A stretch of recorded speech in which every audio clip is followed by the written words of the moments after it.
Do you feel that in a time when we are more connected than ever, we are drifting away from real human connections, especially to ourselves? I do. Hi, I'm Leticia Latino, and I want to invite you to join me and my very inspiring guests in exploring ways to reconnect to your essence, to your definite purpose, to what makes you tick.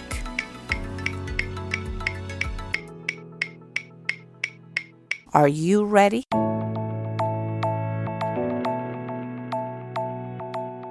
Well, hello everybody, and welcome to a new episode of Back to Basics. We are fresh into January, and I'm so excited to have Jane Veron today.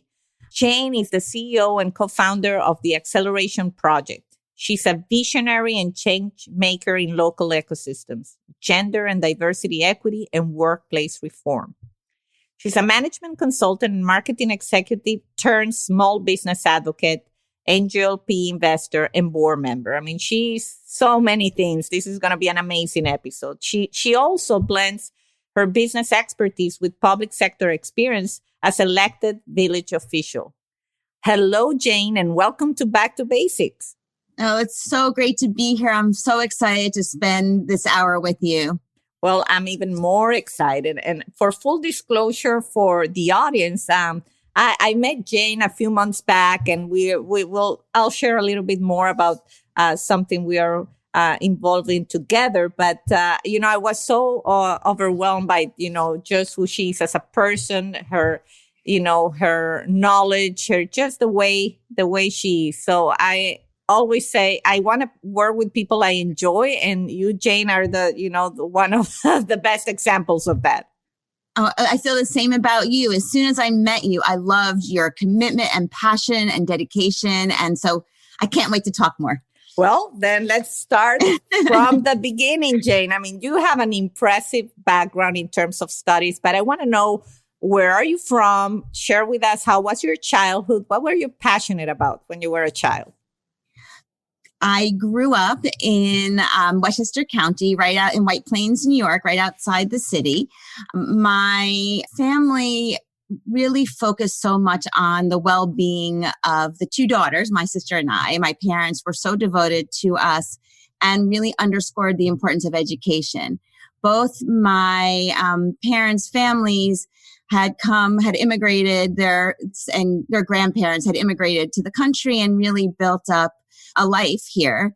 And so much was underscored by the studies that they had and enabling them to really kind of get a foothold in this country all those years ago. And so that was really instilled in me, like the work hard ethic and study hard. That's great. And when I have to ask, this is who I am. I need to know, where were they coming from? So Poland and Russia were my parents' their grandparents. So some of their parents. But my grandmother's family had a candy store down in the Lower East Side of Manhattan. Like a small business. It's funny how you come full circle, right? And that's how they were able to make a living. Oh, wow. That's very telling. Yeah. Right. So I understand what it means to kind of come and have the American dream and to build up a business to be able to support your families. And that's so much what I do now. Great. And I'm sure you love to play in that candy store, or you love to visit, right? As a child, a dream come true. And when you were a young girl, were you particularly interested in something? I'm always curious about, were you one of those that said, this is what I want to be, and that's what you became? Or how was that, journey? I was always someone who cared about giving back to the community. So when I was young, I always was in the student government. I also worked for the local newspaper and wrote stories about, what was going on in the area. I thought a lot about being part of a community and building up community. And even when I went to college and wanted to give back I was up in New Haven, Connecticut, and wanted to give back to the neighboring towns. And my close friend from college and I started a Girl Scout troop. And we did that because the girls in downtown New Haven really had no alternatives after school. They didn't have like what I was so lucky to have after school activities. And so we used the Girl Scout platform to engage students from the ages of like first grade to sixth grade, which was unusual because you don't typically do that. But we really wanted to bring them into New Haven to meet people on our campus, to meet the fire, to go to the firehouse, go to the library, teach them about what the world had to offer and to give them alternatives for what to do after school. But the interesting part, actually, as I think about that, the sixth graders at first resisted. They said they don't want to be with first graders. And what I remember explaining to them is they are mentors. They're going to be role models. And it's going to be so important for them to teach their, the younger girls. And that really empowered them. And I think about those lessons I learned so many years ago about how we should lift each other up. And if we have gotten experience and skills, like how we should then use those to help other people gain those experiences and skills. Yeah, I love that. And that whole subject about empowering. And I think you feel the same as we are entering this stage of diversity and inclusion. And I was just telling my husband yesterday, I feel women are helping each other more than 20 years ago when I started, at least in my industry. Do you feel the same? 100%. I mean, I think that there's more space for women now. And I think that, when I first left business school, and there weren't as many kind of slots for women. And now I think that maybe that's why people maybe didn't help one another in the same way. Now I feel like there's a complete change, and we are all about helping each other. I mean, that's what we're a female-founded, female-run, female, empowered organization. And I can't tell you how much we all want to help one another at the Acceleration Project TAP.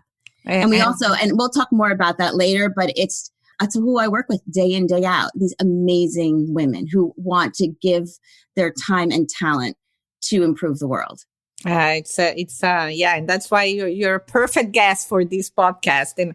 And I have to say, for anybody listening out there, Jane is the kind of person, by now you already realize, she's so humble and down to earth. And, I knew when I met you, like you were extremely smart and, all these other qualities. And then, of course, preparing for this interview, I researched and then you go like, oh my God, wow. It's so impressive, your background. And I know you're humble, but when you decided to go to college, you didn't go to any small school. You went to Yale for your undergraduate, correct?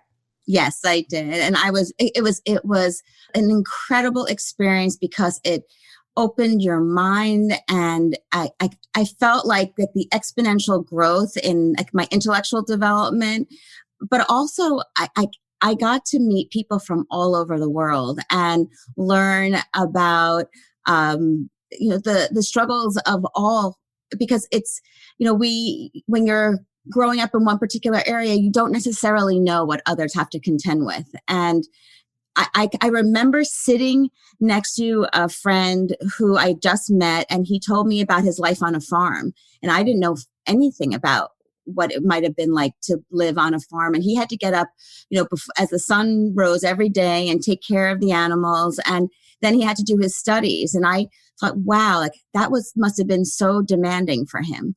And that's what college did for me. I learned from so many different people and different perspectives. And it helps you walk in other people's shoes. Yeah. And then for the audience, what did you study in Yale? Oh, so the funny thing is, I studied art history, which you wouldn't anticipate since I'm an MBA. But I loved that study because it gave me access to the history and the philosophy and the culture, and the kind of what makes up a society at any given time. And I use the access point of art.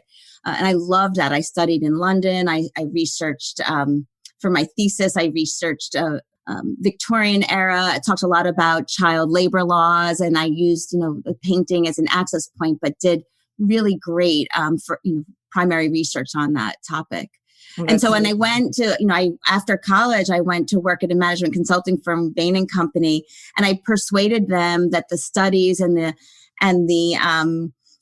the requirements to do well in a liberal arts endeavor, and the skills I developed would be immediately transferable to business. And I persuaded them, and I worked there and loved it. That's amazing. And that I always ask this question because, we have some young audience too that are struggling with what should I study. And that to me is very important, like as a mentor to younger people, to make them understand that whatever you decide to study doesn't have to define the path you follow. And I think you're a perfect example of that. I also mentor students, and I say, you know what, do what excites you and learn from every opportunity. And one thing will lead to another, and never tell yourself you can't do something. Because I think what I see over and over again is that sometimes we're our own worst enemies. And if you have something that intrigues you, or something that you're passionate about, or something that you want to learn, go for it. There's nothing should stand in your way. And what's the worst that happens is that you don't do well at it and you try something else. I totally agree. I always say, the worst that can happen is I hear a no. Like if I want something, I always say, but if I don't ask, it's a no already. So there's really no downside to asking. And the people say, how did you get away with that? I ask, it's like even people on this show, like, people that you think they're going to say no and then they say yes. And it's so refreshing, to know that there's that possibility. I know that we read a lot about this, but in particular, women are more reluctant to ask. And there's a lot of academic research that shows women are hesitant to seek out a job if they don't have, 100% plus of the skills that are required. And women are more reluctant to seek larger loans when they're looking to raise capital. It's fascinating that occurs, and I want to change it. I want us to ask for what we need and to dream big, and we shouldn't, and not to limit ourselves by what we think we ought to do. That's awesome. And, that's why you are such an inspiration in what you're doing. And we're going to get to tap now very quick, but you underplayed. For anybody listening out there, she underplayed her MBA. She went to Harvard for her MBA. So those two things, I'm like, oh my God, I'm now like intimidating in talking to you. But so you are the proof. You can go to like two of the best schools there are in the world. And then I know you went to work for another big corporate company, which is American Express, yes, right? I worked at American Express, yes. And how was that part of the corporate experience? Because that's going to take you into what you're doing right now. Everything builds on everything else, right? And so even when I think about Harvard Business School, I got very involved in what's called the Public Management Club. It was a club that I was the president of it. And it was a trying to encourage business school students to think about the public sector and the nonprofit sector. And this was like not really typical at that time at all. I mean, even when I went to business school, only 25% of us were women, which is just something I think about. God, I didn't even notice it until I actually kind of looked around and said, wow, like I didn't think about it. And similarly, there was not as much of an emphasis on nonprofit and public sector. And we raised money to help people spend their summers in the nonprofit and public sector. So like these were things that I cared deeply about. But then, as you mentioned, I went on to work in corporate America. And though I was passionate about those things, I really wanted to develop a depth of skills and experiences that I could then translate and use, later in life for other things. But I loved everything I've done. I've loved all of the work and the learning and the people with whom I've worked. And one thing always leads to another. So when I moved my family out to the suburbs and I struggled with the commute to the city and the demanding job, I pivoted to get involved in local government. And I did that because it was something that I could do, where I lived. It was something where I could make an immediate difference. You could grassroots efforts really translate into impact. And I was so excited to see that my business skills would be really useful and move things forward in a public sector environment. And that taught me so much about local economies, which then led to what I do today. So everything leads to something else, I guess. And you should just be open to the opportunities that you have in front of you. I totally agree. And one of the messages that I try through every guest in here at Back to Basics is to always see your path as something that's taking you to something else. Exactly what you said, rather than seeing this is what I chose. And I think a lot of people feel stuck where they are. Like, oh, well, I started, in my case, in telecommunications. So now I have to stay in telecommunications because they feel they've gathered all this knowledge that if they change or pivot, as you said, they're going to lose it. But that's not necessarily so. And I think one of the qualities on that is like believing in yourself and believing that that journey brought you here for something, right? How would you instill that on people? Sometimes I think people feel stuck in that point where you change and now you can definitely jump into what you did, because then you went from corporate America, amazing job, amazing background. Probably if you had kept going that way, you would have gone as high as one can get. And you really made a radical decision at that point, right? I have always felt like if I see problems, I want to fix them. And so I have this like desire to not just say like, wow, that isn't working, but like I want to figure out how I could become part of the solution. And so there were two problems that I saw. The first was around, I started to talk about those small businesses. I used to walk in our town and talk to the business owners, and this is like 8 years ago, and there was this panic, really, but quiet panic around what the internet was doing to their businesses. And in hushed voices, a business owner would say, Jane, things just, my customers, like they're getting things delivered to their doorstep, and like, are they going to come back to me? And they were really petrified and yet also in denial, like, oh, well, of course, things are this isn't forever. This like online shopping isn't forever. It's not going to work, right? Yeah, right. And there was so much kind of almost denial. And then I realized that I had, all this business experience where I talked a lot about, okay, let's look at, how do you make money and where are your margins and who are you employing and how can we retrain people to do different work so that you can actually stay viable as consumer preferences change. And I found that I was talking to business after business about these kinds of issues and said, wow, like I can really make a difference to these businesses. And again, this is all pre-COVID. So it's before people really focused so much on the small business, but understanding how important small business is to your community. And then I said, well, I know all of these women who left these high-powered careers who could do just what I can do. And let me harness them and train them and have them help all of these individual business owners. And like that would be a great solution to two problems. Because the second problem was women who left their fast-paced careers. It was hard, as you mentioned, like how do you re-enter? How do you find your way back?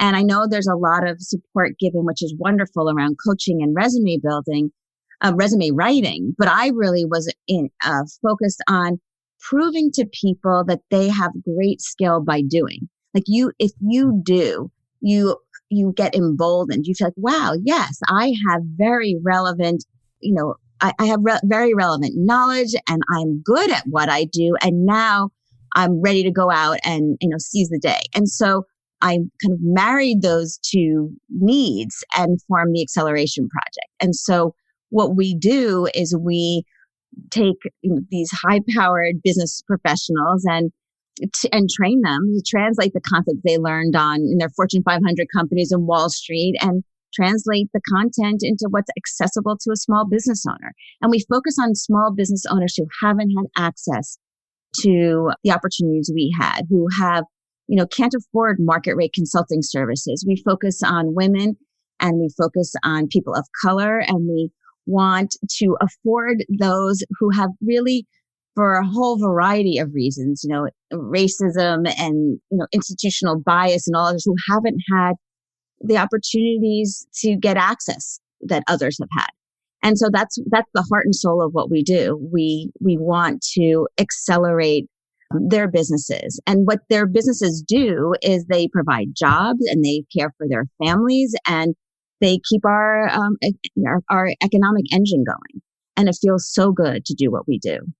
Yeah, I've been very impressed since I first got involved or familiarized with the acceleration project and what you're doing, and even to see the impact in just a few minutes on your webpage, and you see like real people with real businesses.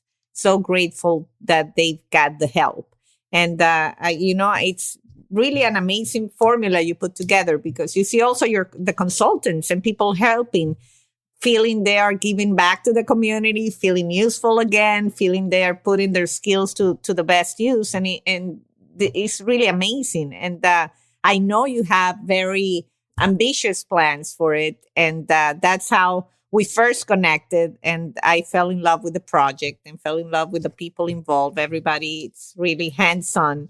And just what you said something before, so you said dream big, and I'm really passionate about something. And when people say dream big, I'm a dreamer too, and so it really excites me when I see other people trying to make a difference and putting their skills to good use, and also helping maybe some of people listening right now. They may be stuck in their businesses, they maybe don't know what to do, and just the idea that there are others out there wanting to help, that's already, it lightens the burden a bit. First of all, we're so honored that you have agreed to be, kind of join us on this journey, because we keep meeting the most amazing, dedicated, brilliant people. And thank you for joining our group. So we're so honored. When you're so right about, dreaming big, I literally sat at my kitchen table and wrote my business plan for what this needs to look like, and intentionally set up as a 501c3 because I knew small business could never afford market rate service. And so I was determined to make it accessible. And I can't tell you the number of people who told me it wouldn't work. And one of the things I learned along the way is that you want to surround yourself with people who are positive. They can give you constructive feedback, but you just don't want to spend all your day fighting naysayers. There's a limited amount of time in life, and let's focus on positive energy and getting things done. And when things don't work, you just fix them. You don't stop. You just modify, you fix, you adapt. And I'm not stopping. We doubled in size during COVID because the need was so huge. In fact, it was March and I worried because we had to cancel our fundraiser, and I was worried about how I make payroll, like all small business, oh my goodness, where's the revenue coming from? How am I going to be able to support our organization? And I thought, okay, we're going to go into austerity mode, not spend anything. And so then I said to myself in the middle of the night, wait a minute, you're built to help small business. You cannot, retreat. You have to grow. You have to explode in your ability to serve. And so instead of, the austerity plan, we doubled in size. We hired it with the hope that we were going to be able to fundraise to support what we did. And we reached thousands of businesses. So we helped them secure loans. We helped them pivot their business. We helped them get onto e-commerce. We helped them in so many ways because I felt like it's our duty, it's our duty to keep small business going, and the odds are so stacked against them. And so, we think about the restaurants we helped and, helped them with getting the funding, and then help them pivot to be able to figure out how they can deliver food. Obviously, you can't have indoor dining, so many different things, but we help them look at their profitability. We help them figure out how to source their ingredients in a more cost-effective way. We help them negotiate. We did role playing around how do you negotiate with your landlord. So many different pieces. And it's really a tribute to the people who work at our organization. They are, each person who joins us is so devoted to giving back and has such incredible experience that she draws upon to help others. And I am in awe of the people who work with us. Yeah, and for what I've seen, it's in a very special group of people. And I think one of the hopes that I have, besides getting involved and helping however I can, is just when we first were discussing, I'm like, you are a perfect candidate for this podcast because your story is really a back to basic story. It's a story where you reconnected with what you were passionate about. You picked, in my opinion, like the things you were strong at and like where you could make impact and difference. And this is what you're focusing on. And you said two things that I particularly love. It's like when you were trying to do this, there were so many naysayers. That's something every success story I've had on the show, I always emphasize there because I feel that's also where people get stuck. And I told the same thing about when I was writing the book, and people was like, "Why are you writing a book for?" Or when I'm doing the podcast, and people, it's like, "Who's gonna listen to it?" And they get stuck in those negative thoughts and cannot see past that. And what you said is really, a lot of nuggets of wisdom there, where you say you just keep doing, keep showing up every day, do what you believe in, and then things just happen for the best. And it's never going to be the perfect situation, right? Where everything pans out. I feel some people don't quit their jobs because they want everything to be laid out for them in a perfect way. That doesn't exist. I don't think any successful person, that entrepreneur would say, yeah, it was all so easy that that it worked perfectly. So I really appreciate you saying that. And also about the austerity plan, because as I say, you struggle with the same things, your clients struggle. Me as a CEO of my own company struggle with the same thing. And it's such a natural instinct to say, let's not spend anything, let's close down. And it takes, I feel I've been there even now after COVID or during COVID rather, where you feel this apprehension, like we shouldn't be doing this, we shouldn't be doing that. And then, but something inside of you say, but if you don't do that, then the other thing, the growth doesn't happen. And it's scary, but it's, necessary at the same time. Like it was a kind of like, if not now, when? Like we're built for this. Like one of our wonderful colleagues said, tap meets the moment. This is what we are. We're so lucky that we figured out how to deliver customized business advice. And we had 8 years prior really of getting it right. So we were ready to go. But I was scared, Leticia. I was like, oh my goodness, how am I going to make payroll? Like and I had reserves. I'm careful about that. Having a business, degree, you kind of think about, always preparing, for, scenario planning. That was really helpful that I had that knowledge, but I was nervous. And I wasn't, no one knows what the future holds, but gosh, I don't want to constrain myself. I want us, like in the end, like I was going to make it work. I was going to figure out how to make this happen because there was so much need. And that's what we're here for. We're here to help. And if not now, then when?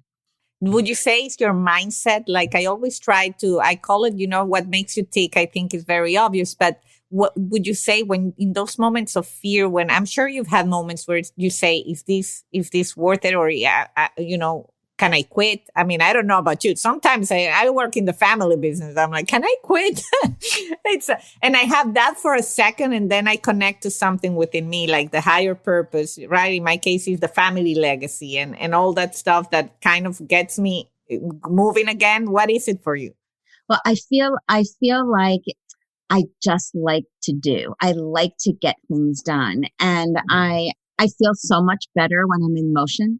And I feel like I have benefited so much from the hard work and energies of my family and generations who worked much harder than I, right? They had, their circumstances were so much more dire and they pushed through, and I never want to stop. And I think what makes me tick is this like desire to give back and to use what I was so fortunate to learn and the knowledge I was so fortunate to acquire, and the people I was so fortunate to meet, and to help make other people's lives better. Because I think we all, no one does anything alone, right? None of us succeed by ourselves.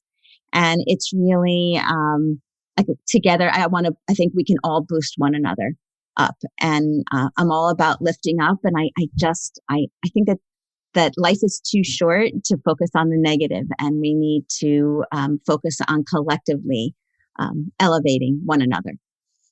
Well, If you heard that out there, now you know why, I committed with Jane to do a separate series of Back to Basics called the TAP series, where we want to bring you those stories of people that, are going through their own journey and how they keep inspired and, to get more involved if you can. And I think for anybody out there listening, Jane, I would love for you to kind of just, if you're a business owner, I know for now TAP it has a focus regionally. You are up north, right? No, we're actually we serve across the country. We're national. We have people from all the coasts, both coasts and in the middle of the country and south and everything. So we serve everywhere. There you go. Zoom technology has made it so easy to come into your place of business just through the camera. So we work everywhere. There you go. So we definitely are going to have all the information about TAP on the show notes.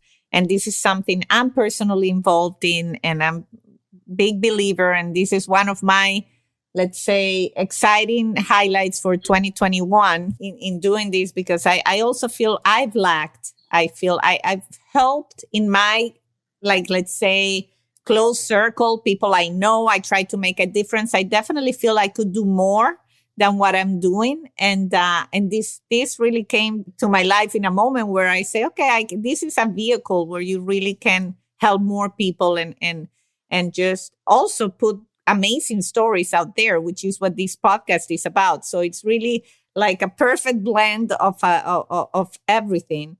And also on the other side, Jane, I understand you have consultants and people that get involved that also have that need or willingness to volunteer and help others. Is that something that we can also share with the audience if anybody's out there?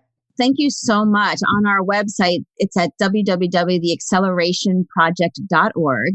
We encourage clients who might need some support to apply online. Similarly, those who would like to consult to the small businesses. We love having Spanish speakers. We have a really big population of Spanish speaking clients. We work with kind of every population. We work with every sector, depending upon what your business is in. We have deep knowledge that's industry specific. So it would be wonderful to help more. So in any way, feel free to visit our website and to apply to be part of us. Yeah. And while you should to serve, minorities and it's heavily on women on, it's men and women. This is right. Right. We welcome everybody. So right. We're this in particular this year, we're working very much to help Black and Brown business owners, in addition to women business owners. We want to provide support to those who haven't traditionally received support. It is inspiring to meet the business owners. They are so good at their product or their service. And we're here to provide the business expertise that enables them and fuels their growth. And so it's like we're part of their team, and we're there to watch them soar, and they're high potential, and we can't wait for them to join us so that we can help them, reach the stars. Awesome. Well, Jane, is there anything else inspiring, anything else? I always like to end the interviews with, anything at all on the family front, on the anything. The microphone is yours. Oh, I'm just so appreciative that you invited me today to speak, because the more people who hear about what we do, we want to amplify our message. We want to reach more and more small businesses who would benefit from our help. And I just want to encourage people to not listen to any negative thoughts in their brains. I want you all to seize the day and try something that you've always wished to do.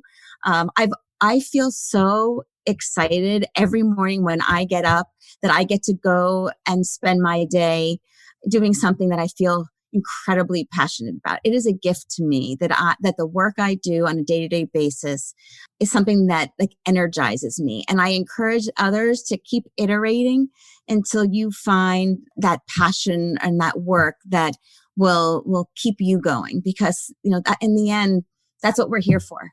We're here to make the world a better place and to fuel optimism. Well, that's amazing. I'm inspired, right? Sometimes I finish these episodes and okay, I can go about my day and I just have my dose of optimism and inspiration and seeing what you have achieved is really amazing. It pushes me to also want to do more. And I thank you, Jane. And I mean, this is great because I know the TAP stories are going to be part of Back to Basics. And I'm very excited about that, getting to hear all those amazing journeys of clients and people making their dreams come true. And you being and your organization being one of the enablers and supporters to make that a reality. So I thank you so much for being part of Back to Basics. Oh, thank you so much for having me. I'm so impressed with what you've built. Thank you, Jane. Bye-bye. Have a good day. Bye-bye. And until the next time.